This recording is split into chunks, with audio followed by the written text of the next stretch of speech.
Uber's illegal.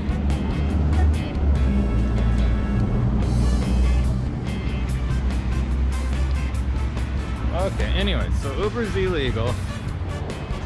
Yeah, this is the first time we've seen. And my only thought is, what a way for police to scam money from people. Because it's not the driver who gets in trouble, it's the customer, even if they don't know. And it's not like those signs are everywhere. We had to walk for about an hour and a half to find one.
Don't you just love tiny little roads with no shoulder? Boy, I sure do. We are at the catacombs. Unfortunately, they're closed for 2 hours because of lunch. And it's raining out. So, you guys will get to chill out for a while.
Today we have this perception, not a very right perception, about the original aspect of the Colosseum. All these brick walls and even, the travertine parts actually inside, sorry, were originally totally covered by slabs of marble stones or plaster or stucco. In this particular occasion, marble stones. Have a look. You can see the remains.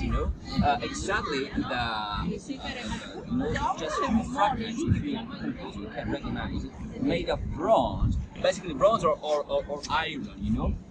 Which were used originally as iron clamps to support, the slabs of marble stones to cover the surfaces.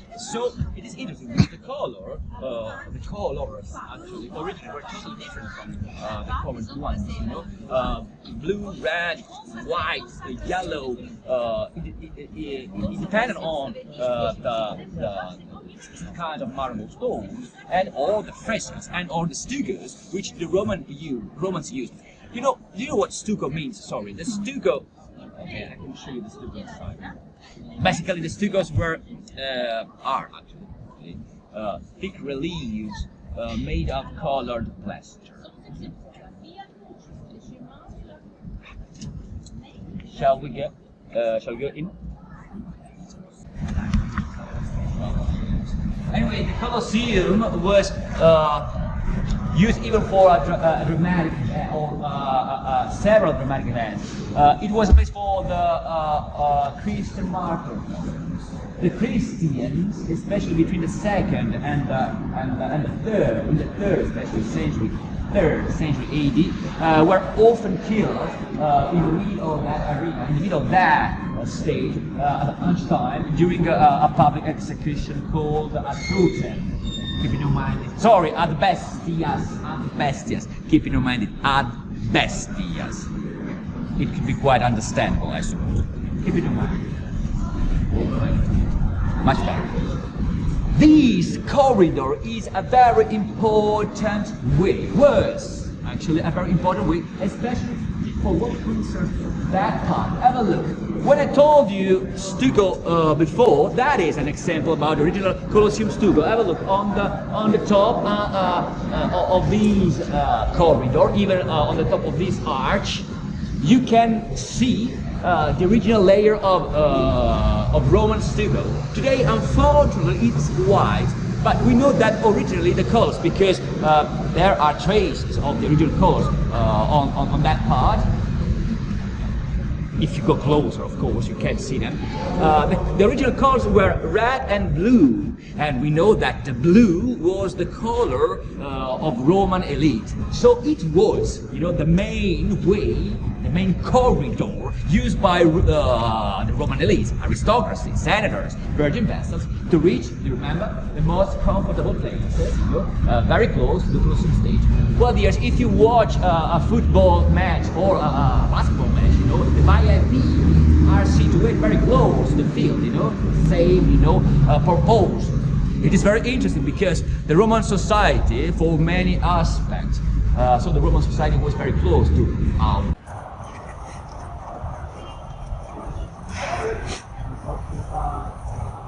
It's absolutely amazing.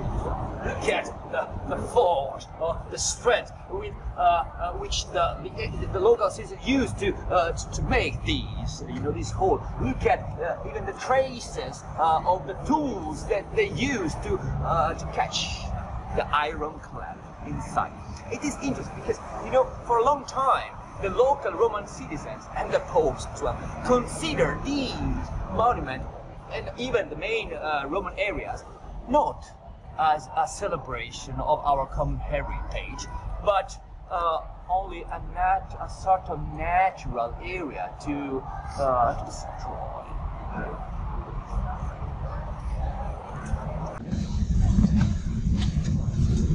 And we are reaching an important door which was called in the antiquity Vomitoria. Vomitoria, vomit. It's the same. Because, sorry, give me just 2 minutes.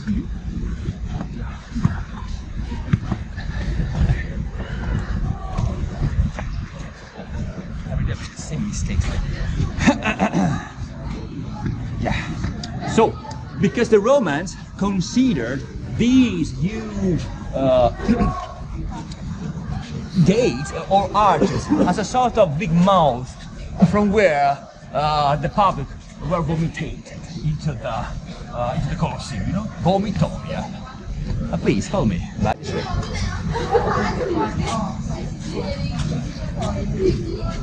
Okay, today we have 6 months into a mark. The original front of the Colosseum's decoration made of marble, even sculptures, you know. Part of a modern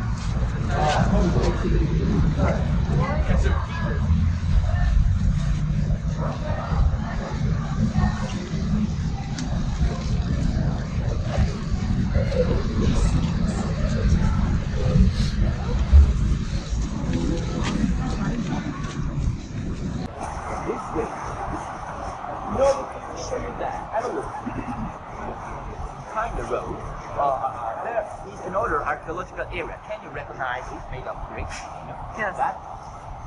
We are admiring just a little part, a small part of this. This is the Colosseum. This is an interesting reconstruction of the ancient city of Rome. I invite you to look at the density, to admire the density of the buildings. Okay? This is the Colosseum. This is the Circus Maximus. This is the river, and all these ones were original Roman buildings. Okay, it is impressive. If you're interested in it, there is a museum here in Rome where you can admire this blessing. It is very interesting. So anyway, have a look. We are admiring from these arch the remains of this one. Have a look. A sort of small amphitheater. Actually, it was a small amphitheater. Have a look. A small amphitheater called Ludus Manius, and it was the main headquarters of the gladiators, or better, the main gladiator school, which was very close, of course. See, so you know, dears, this Ludus Manius was linked Colosseum with the Colosseum, sorry, by using or better, the gladiators could reach the Colosseum stage by using, a hidden corridor underneath, downstage, in order to reach the Colosseum stage. Because basically they could suddenly appear on the Colosseum stage before the main corridor. Performance, the theatre of performance, okay? Ludus Magnus was the main headquarters. Performance, the theatre of performance, okay? Ludus Magnus was the main headquarters. Anyway, from these arch, you can get even the following. Have a look. The Colosseum is situated in a low valley, the Colosseum Valley actually, which is surrounded by a few hills, 3 hills, But have a look. Before the construction of the Colosseum, this area was occupied by these huge and imposing residents, commonly known as the Nero's Golden House. Nero, my dears, do you remember who Nero was? The crazy one, Nero, who literally, he was the emperor, who burned down the city of Rome with a specific purpose. He needed enough space exact to rise to build these specific residence, But after his death, which happened in the 69 AD, Vespasian became the new one. After, a short civil war, Vespasian became a new one. And Vespasian had a great idea. Not simply to create a new place for the entertainment, but he chose a very specific place. He built the Colosseum exactly where this lake was, a prime lake of Nero called Stadium. So now you can understand the meaning of his choice. The Vespasian choice can be seen as an incredible, a great populist gest of returning to Roman citizens in an area which was occupied by the public enemy, He was absolutely a smart and a politician, About the name Colosseum, now it's the time to tell you. Have a look. Sorry for my photo, but have a look if you can. To this side, in the center of this rectangular square, you can see a statue, the reconstruction of a huge gilded bronze, a colossal gilded bronze statue of Nero. The presence of this statue by the Middle Age influenced the name of this building from Flavian Amphitheater, or better, from amphitheater, because it was the amphitheater, to the Colosseum. But the statue later on disappeared because it was made of metal, and the people, needed metal, so only the name of the Colosseum because of this colossal statue. Okay. It was originally a covered vault. There was originally a vault made of some trees above your head. And over that vault, there was the right surface occupied by seats, by the seats of the Okay.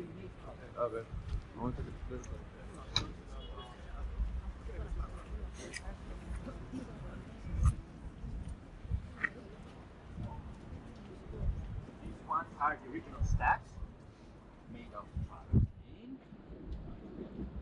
So you can recognize the difference between travertine and marble. The marble is more compact.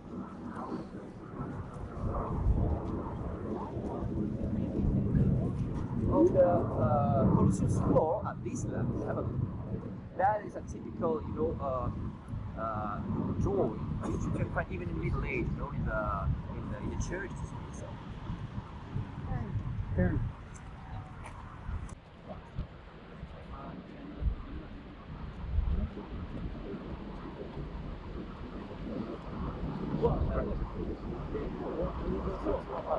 From this side, you can have a right perception once again about the Colosseum's forward, about the Colosseum's flat. Have a look. The ellipses, Have a look. The ellipses, And we know that there is, I don't know if it is an interesting project. Anyway, there is a project of rebuilding actually the whole arena, the whole stage, in order to cover the whole entire oval part. Anyway, at the bottom of at the opposite side, exactly where the Iron Cross is, so under that Iron Cross, have a look. You can see a gallery. Can you see that? That gallery, just under. Maybe. Sorry, follow me. Just if I forward, it could be.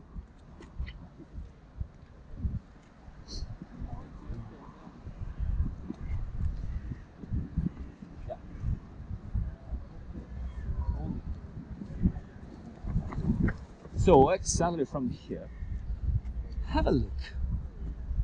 Can you see that? A gallery just under where the Iron Cross is. Under that Iron Cross, at the opposite side, there is a gallery. So that is a very important way.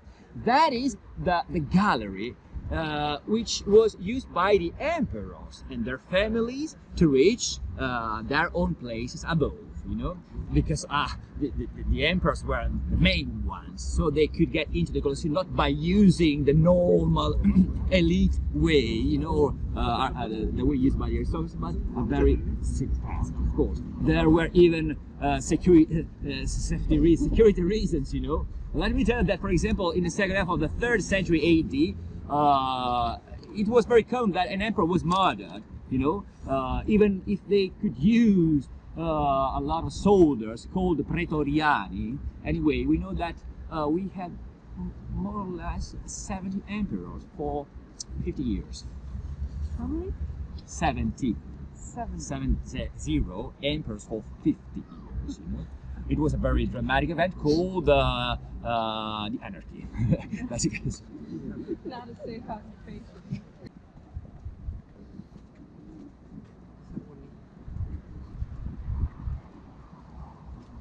Well, these metal rectangular rings or metal supports have been put in here quite recently, more or less at the end of the 19th century. You know, after the first investigations, new restorations were organized in order to preserve, to support, and to keep, you know, the static balance of the Colosseum's rests.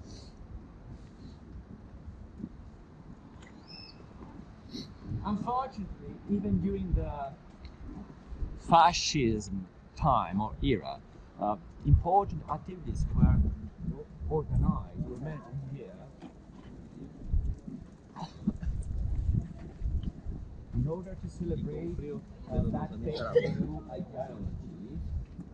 Because Benito Mussolini, you know, Mussolini, the Italian dictator, wanted to show to show himself as a new Roman emperor, as a new Julius Caesar, you know.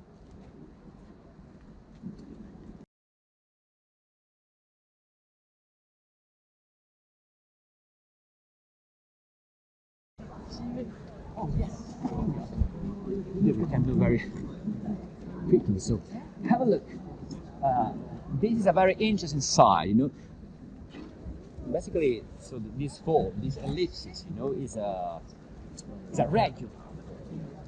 But from this side, have a look. You can get the length of the Colosseum much better, and you can even see the gate which we used before to get in.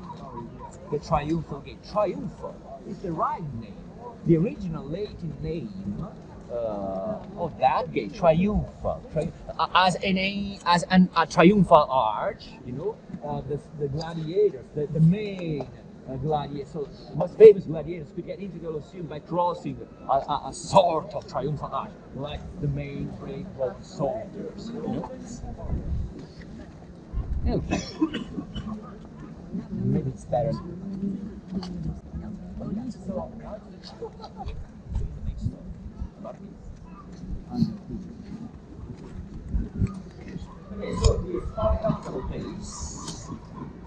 And let me tell you the following about again. So the Colosseum was basically used for many different kinds of performances and spectacles. The gladiators' spectacles, hunts of wild beasts, as well as moxie battles, and even reenactment of very important Roman battles as a sort of theater performance. Basically, the Colosseum was used for 3 different kinds of spectacles. Early in the morning, you could admire the heads, sorry for my pronunciation, the heads of wild beasts. You know what I mean. The Colosseum stage was totally, fully occupied by animals, not normal ones, but very exotic animals. Elephants, tigers, lions, for example, crocodiles, snakes, you know. And the local Roman citizens, you know, very local inhabitants could see, could watch these very strange and exotic animals, bulls as well, you know, buffaloes, ilma. Anyway, dears, just to give you an idea about the real impact in the ancient Roman environment, the real impact by the Romans, you know. Well, the Romans, well, they literally extincted the lions and the elephants in the North Africa, you know, for their games. Just to give you an idea. So in the morning, there was even a very special gladiator called Bestiarius, who was a knight or a fish. Yeah, fish, yeah. Because sometimes this murmillo used to dress, used to wear, used to use actually, an helmet with a headfish. He used this long shield and, listen to me carefully, this specific kind of sword called gladius. The gladius was a typical sword used by the Roman soldiers, you know, made of steel. So the name of this weapon influenced the name of this specific soldier in gladiators, you know. So the murmillo used to fight against or with this very strange character, you know, a sort of warrior fisherman, you know, with a trident, a very long weapon to keep the other one away from him, you know, and this strange and very not very useful weapon, the net. In fact, the name of this character was Reziani, which means the man with a net. It is a fake. And now let me tell you the main argument of your tour today. The 90% of the ancient Roman gladiators were fake performances. Fake. Like the modern wrestling, you know? It is interesting and it is absolutely a revolution because we have this perception, you know, this violent vision about a gladiator spectacle, a bloody, cruel event, you know, only the violence. So the people and the Roman public used to love to see the blood. It is not the truth, okay? It was not the truth. We have this perception which was totally influenced by movies, of course, by Hollywood movies, not only Hollywood, by movies in general, and unfortunately by the first Christian writers, you know, the first Christians, in order to increase the meaning of their sacrifice, of their martyrdoms, used to write very bad, you know, stories, and the popes used to preserve those stories. So today we can read stories about, you know, the Christians who were totally you know, killed by stripping off the skin by the gladiators. You know, it was not the truth. Now I can tell you the following. The main purpose, the main goal, you know, of the Roman public or spectators consisted in watching the skills, in appreciating their capabilities, their abilities, you know, because thanks to these incredible abilities, the Romans conquered the world, you know. So the gladiator spectacles became a performance to reveal, you know, a new kind of consensus, a new ideal, the ideal of supremacy of Roman power in the world, you know. And it was the main goal, basically.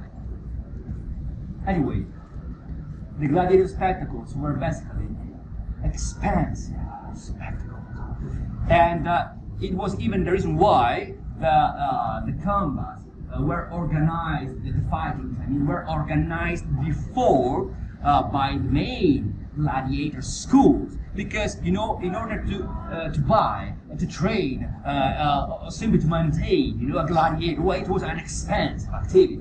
So the main entrepreneurs, called lanistas, spent a lot of money to have just a single gladiator. So if a gladiator died, it could be a dramatic event. So that is even the second reason why the performances were, you know, organized before. Who was a gladiator? Question. No? Who was a gladiator? It is very interesting. Well, a gladiator could be a normal slave. And after 10 or 15 victories, it depends on the time, they could receive the freedom. So it was great, a great, goal proposed for a slave. Absolutely. Or even a prisoner of war, like Spartacus. Whatever. Spartacus was the most famous, most noticed, gladiator. Spartacus was a great general, was a great soldier from Thracia, from modern Bulgaria, and he became a gladiator. And even a leader of a riot, which basically burned the Italian peninsula for 3 or 4 years, But a gladiator could be even, and it is a very interesting story, a normal Roman citizen, a free man, even a member of Roman aristocracy, who choose this career for the money, prizes in money, and for the fame. You have to imagine that a gladiator could be like our modern football star, or Hollywood star, or a great singer, a very famous character. Let me give a couple of examples. So the ancient Roman noble women called matrones used to drink the sweat of the gladiator, sometimes in the blood, for the strength, for who knows for what. Anyway, they used to do it because of a very famous gladiator was a sort of god on earth, A famous gladiator, could even sponsorize, could sponsorize, a shop, an economic activity, a local economic activity as a sort of logo, it is interesting. So the gladiators were basically the main characters, were the protagonists of the daily life here in Rome. Anyway, unfortunately, after 5 centuries of this incredible, organization, very expensive organization, well, the spectacles so basically consumed ceased to be used, for the money first. Second, for a new vision of the world, Christian faith. Okay. The Christianity, or better, Constantine, the emperor, recognized formally the Christian faith in the year 313, and or because of that, or thanks to that choice, a new morality and this is question. How often were the spectacles done? Died, you mean? Done. Done. Okay, so it is a great question. It is interesting because in the middle of the 2nd century, at the top, of the ancient Roman experience, 195 days, per year were occupied by spectacles. So Rome was transformed into a sort of a huge Las Vegas, you know what I mean? An incredible, huge place for the entertainment, for sure. Even this, we have this, we don't have the right perception about Rome at that time. And for this, let me tell you my last argument, and I will leave in peace, I promise. About the games, 195 days, but a normal Roman citizen had to have basically a ticket. This is an ancient Roman ticket made of bronze or sometimes made of gold, depends on the level of. Have a look on this side. There is a number, 13, which I mean 13, which corresponds to the 13th entrance, which was a battle.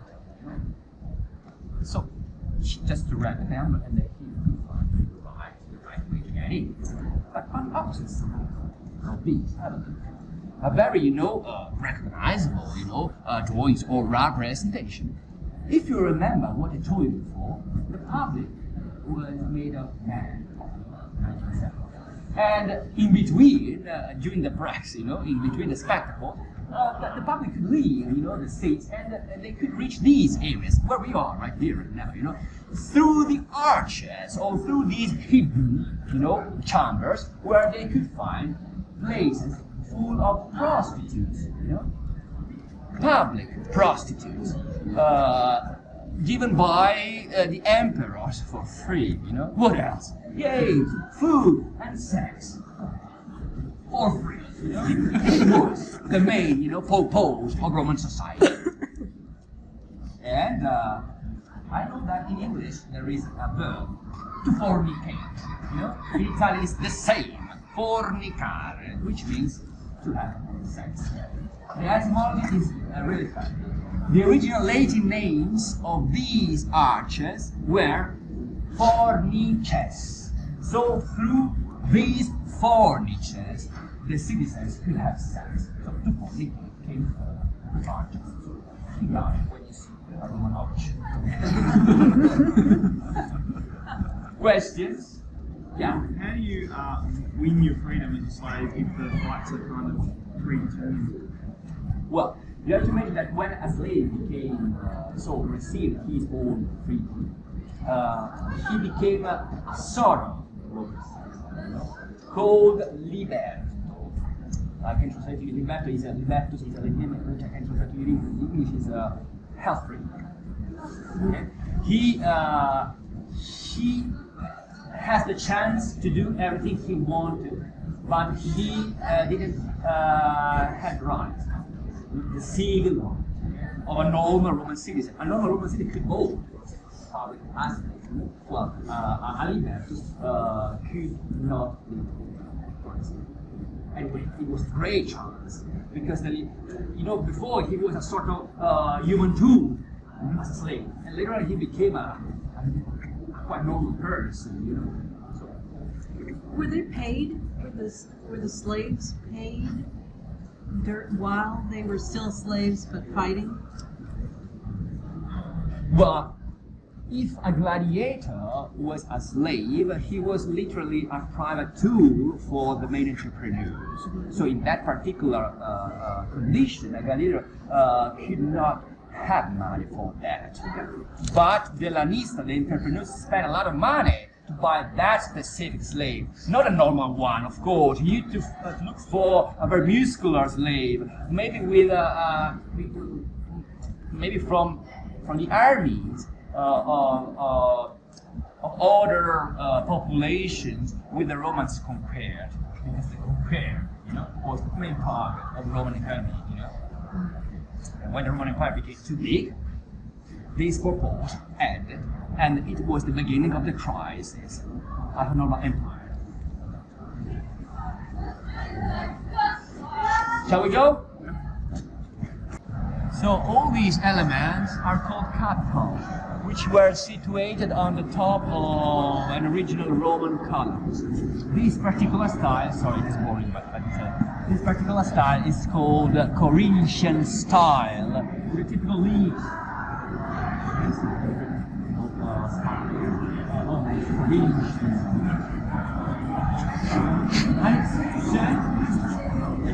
In Latin, quite complicated, about few games. It was a sort of an old poster, used by the organizers of Roman society. Yet, the relation is much better. It is even interesting because, and funny, possibly.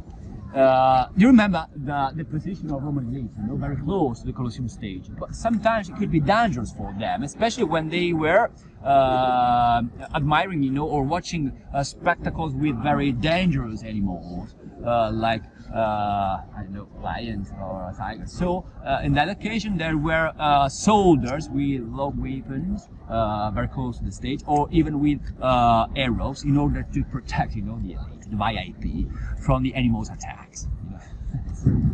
Quite funny. So, dears, if you want to have a right idea about the common daily life here in Rome, I strongly invite you to read an ancient Roman writer called Martiale.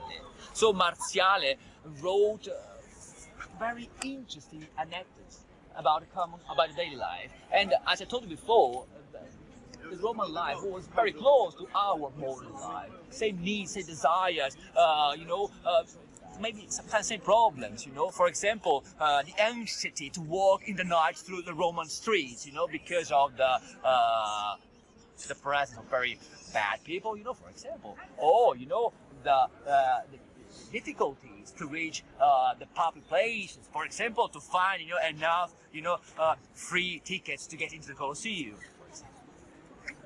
Marziale, I invite you back.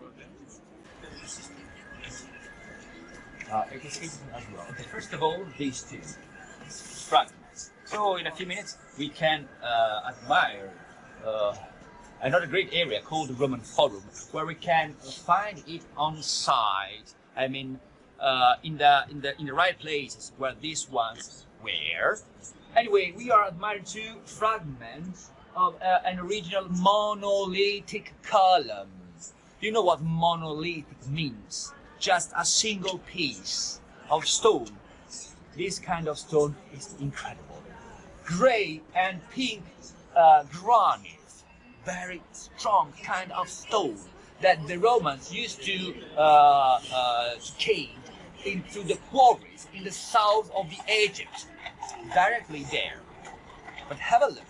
In this corridor, I can show you something very, my personal opinion, interesting. Have a look. Along these surfaces, you can see on these walls, actually, you can see, have a look, these regular pools, which were originally occupied by these scaffolds.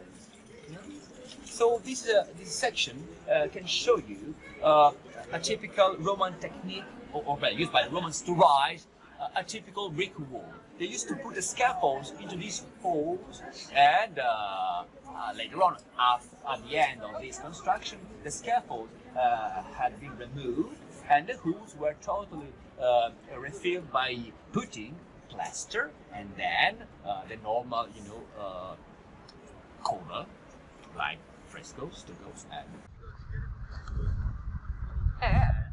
we have the great chance to walk along these monuments.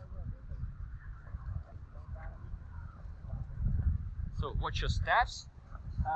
This monument is called, it is a triumphal arch. It is the triumphal arch of Constantine. Constantine, who was the late Roman emperor who formally recognized the Christian faith in the year 313. This arch, the construction of this arch was commissioned by, so have a look please, I find that word absolutely amazing. There is written in Latin, Liberator Urbis, which means the man who freed the city of Rome. Okay, let me tell you the story. This arch was, the construction of this arch was commissioned by the Roman senators in the year 313 in order to celebrate a victory, the famous victory at the Milvian Bridge. That was the victory of Constantine against his main enemy called Maxentius. Maxentius was basically the last big Roman emperor. But Constantine won for one specific reason. The day before that battle, he had a dream, and he saw a sign in that dream, which was a cross. And under that cross there was a center in the sky, in Oxenio Vinces, which in Latin means, in this sign, thanks to this sign, you will win. So the day after, Constantine forced his own soldiers to paint a cross on their shield. Thanks to that, Constantine won. And the Christianity finally became a legal faith. Liberator Urbis, it is amazing. Liberator means I don't know the word in English is right. Yeah, that's right.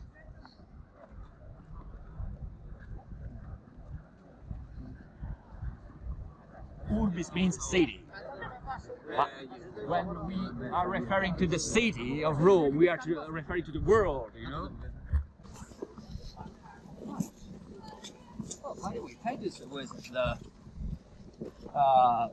Vespasian's son and his successor. Actually, Titus was the emperor who formally inaugurated the Colosseum in the year 81 AD. I mean, the construction of the Colosseum was so began under the kingdom of under the Vespasian kingdom, but the Colosseum itself was inaugurated as a public monument, Roman public monument, under the kingdom of Titus. Titus, who was a very loved Roman emperor.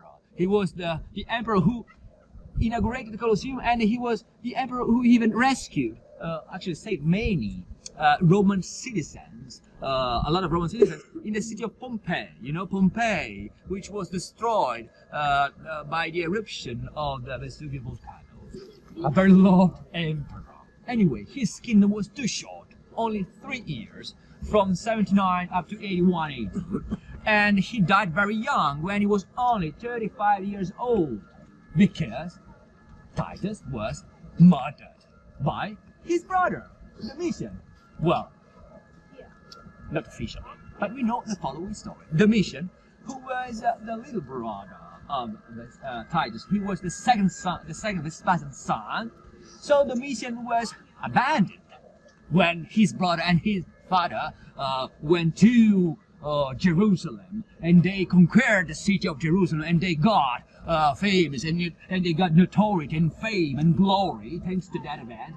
So possibly Domitian, had a sense of, or better, got a sense of revenge, So possibly he was the main responsible of the murder of his brother Titus. Anyway, just to be sure that Roman citizens didn't consider him as main responsible of that event, well, he commissioned the construction of this arch in order to celebrate the memory of his brother Titus, the Arch of Titus. Okay, this is the story behind.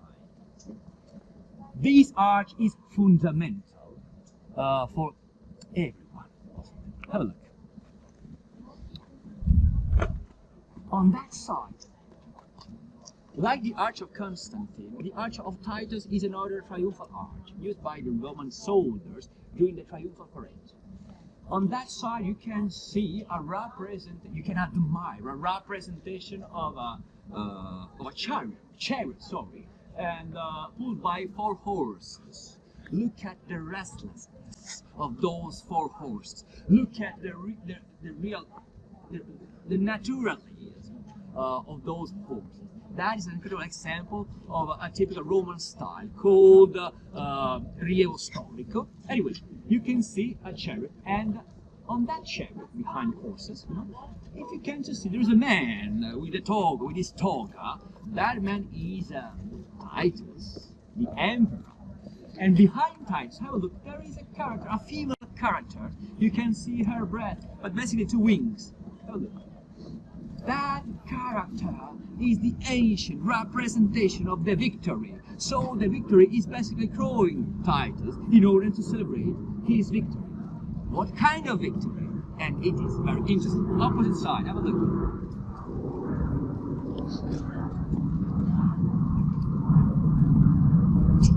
And victory.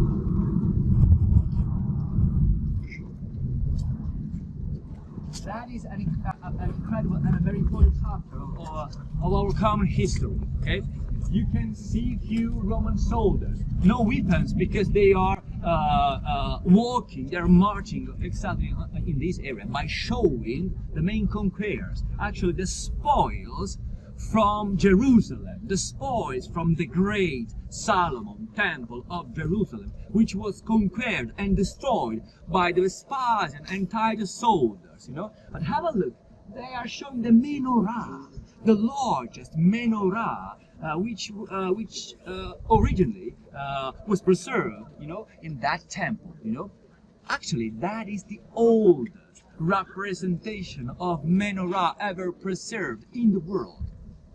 The menorah is the 7 branch candlesticks, the main symbol of the Hebraism, which was taken away from the great Solomon temple of Jerusalem. Sorry, dears. do you know the huge wall of tears in Jerusalem? Have you ever? Okay, you have to imagine that this wall is basically the remain of that destruction. When Titus and Vespasian went there in order to answer to the Nero's requests, so Titus, well, he literally destroyed the city of Jerusalem in order to conquer that city, in order to calm that population, you know. He destroyed the city of Jerusalem and he took away a big treasure from the great Solomon temple of Jerusalem. So thanks to that treasure, well, the Flavians had basically enough money to build the Colosseum, you know. But, and it is very interesting, they deported up to, from Jerusalem and Judea in general, up to 92,000 local inhabitants, local citizens. And you know the word diaspora, the disparate spread of the diaspora began after that specific event. So maybe today I can tell that maybe the Flavians, well, they didn't know what they were doing. I mean the consequences of their actions. Anyway, our modern problem in the Middle East, you know, began after that specific event. Can you imagine it? It is impressive. And now the story is a sort of a circular, dramatic, you know, narration. So the most representative statement of Roman power, the Colosseum, you know, behind me, actually behind this part, was built thanks to, or because of, one of the most dramatic events ever happened in the history of humanity. You know, the destruction of Jerusalem and the deportation of 90,000 Jewish, you know. Sorry, dear, problem. To the right side, at the bottom, on the background of that incredible representation, which was fully colored originally, so you can recognize even the differences and the perspectives, you know. Well, there is a rectangular element. Well, that is the famous Ark of the Alliance of the tribes of Israel. First movie of Indiana Jones, The Hunters, okay, of Lost Ark. That is the Lost Ark. So basically, nearby was originally. Please. So now we are in front of this small temple. There is the name over there, Tempio di Romulus, which means the Temple of Romulus, not Romulus, the hero who, you know, established the first settlement on the top, and another Romulus. He was the young son of the young Maxentius' son, who died too young, when he was only 10 years old. So his father, in order to celebrate the memory of his son, commissioned the construction of this small temple. Not a very circular temple, not a very important temple in the antiquity. But today is a very important archaeological, you know, artifact, especially for what concerns the door. Have a look. That green door is an original and authentic Roman door made of bronze. You know, dear, it is very rare because the bronze is a metal. And as I told you often before, you know, the metals were, so the people needed metals. So the original artifacts made of metals were totally melted. That door is still there because this small Roman temple was transformed into a church, like the Pantheon. So, thanks to this choice, sometimes you can admire original Roman temples completely well preserved, like this one, or the Pantheon.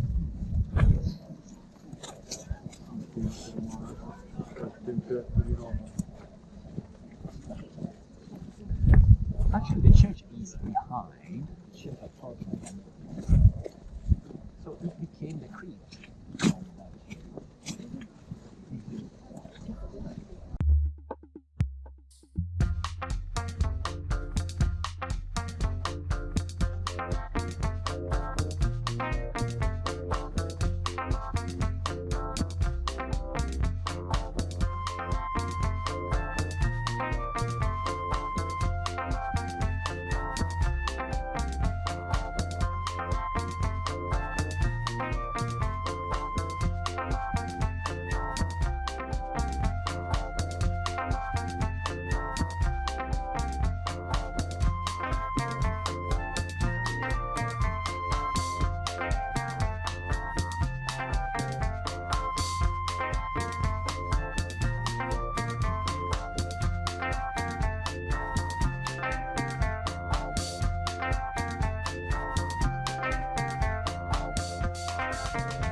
All right, and that's the Colosseum. And Palestine Hill. Yep. So, I think I'm done for today. Between the last 2 days, oh, catacombs, because no footage, no photography, no video, because it's a holy place. I got postcards. Yeah, she got postcards. With pictures. But it's under 24-hour video surveillance. Yeah, the irony. And Knowing why it yeah, well, and there was no bodies. Basically, it was more like a cave.